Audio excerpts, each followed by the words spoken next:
please introduce. Yes, thank you very much. I think I will follow my Guru, Dr. Gupta. There is no need, since the introductions are already there.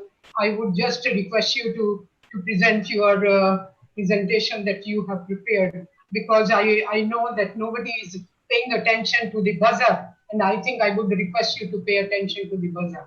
Please go ahead.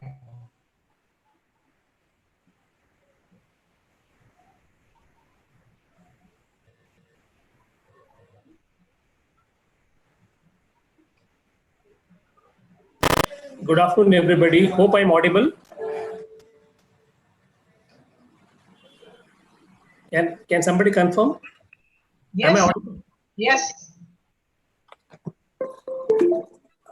Yes, you're audible. Yeah. Yes, you are. Thank you. Thank you. I'm just going to briefly tell about the tobacco-free generation which we are proposing in the state of Karnataka. The first slide, I think all of us are aware. This is only to refresh our memory regarding the status of the Karnataka state as far as the GAT survey is concerned, which has given us a very positive result showing the reduction in almost all the 4 parameters listed here. There has been a significant reduction. So this is one of the encouraging signs for us. So, and this is the current scenario. We have roughly about 4% of the youths who are our targets. We are trying to target them and trying to wean them away from tobacco addiction. They are between the ages of 15 and 17. Though we know that the age of initiation of tobacco use is around 19.8, but we do find people at a much younger age getting into the habit of consuming tobacco. And we also have about roughly 24% of the adults who are exposed to the second-hand smoke. This is the current scenario in the state. And we go to the next slide.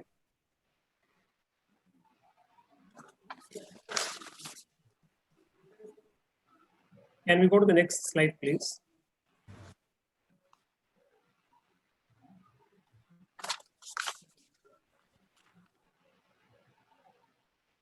Please change the slide.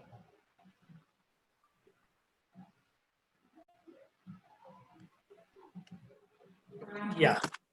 So this briefly explains the concept of tobacco-free generation, wherein we are trying basically to create a state policy to prevent anybody who is born after the year 2008.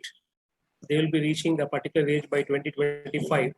The plan now is to work out and create a policy and bring in a policy wherein we deny access and availability and consumption of tobacco products to those group of population born during or after the year 2008.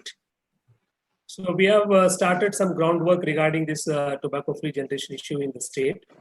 We are in consultation with the National Law School University of India to tell us how best it is or what are the legal hindrances we can expect in the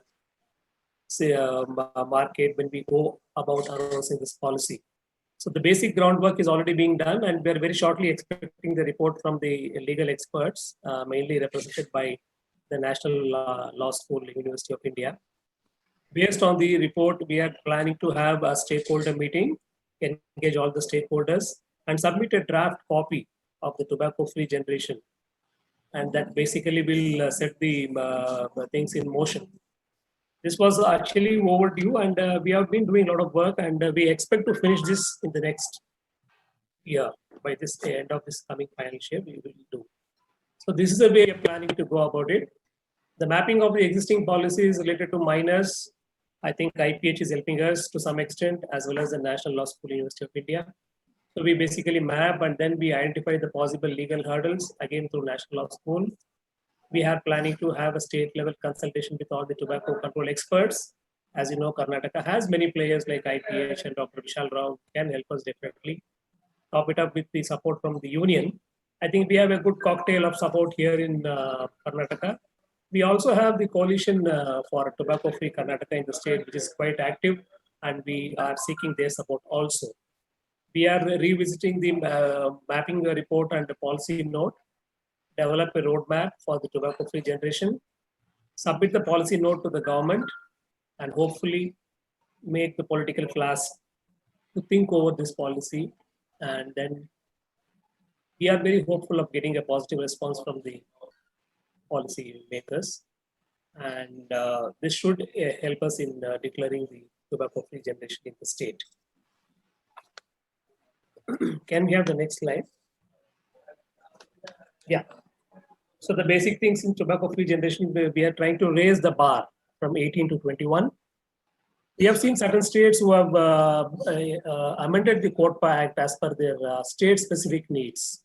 So we are now emboldened by this. So we are going to have some sort of changes in the clauses favoring the tobacco-free generation policy under CODPA, in particular to the state, relating to the state.